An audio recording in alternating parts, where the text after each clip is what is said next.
ஒரு கூட்டணி மத்தியில் ஆளுகிற பிஜேபி திமுகவுக்கு குடைச்சல் கொடுக்க வாய்ப்புள்ள பிஜேபி தங்கள் அணிக்கு வந்த அதிமுககாரன் அது அண்ணாமலை மாற்ற போறாங்கன்னு அந்த சூழல்ல சந்தோஷப்பட்டிருக்கணும். மாற துக்க வீடு மாதிரி இருந்தான். அவன்கிட்ட எழுச்சியே இல்லை. காரணம் எடப்பாடி செய்த அந்த சொதப்பல் தான்.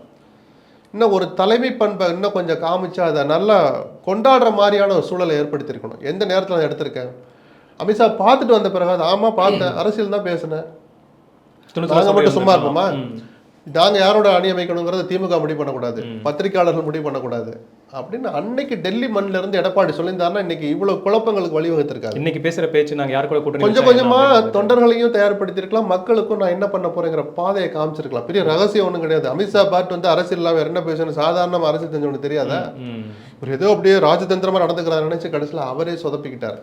பட் அதையெல்லாம் தாண்டி அன்னைக்கு கூட்டணி அறிவிச்சதுல சில குழப்பம், கூட்டணி ஆட்சியில் பங்குன்னு அவர் சொல்கிறார். அதை வேடிக்கை பார்த்தார்.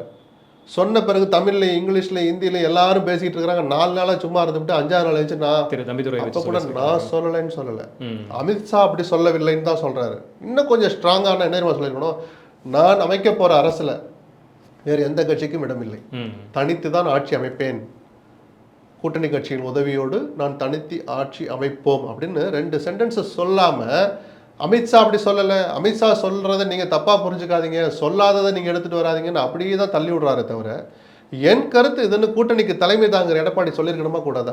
இந்த நிமிஷம் வரைக்கும் சொல்லலை.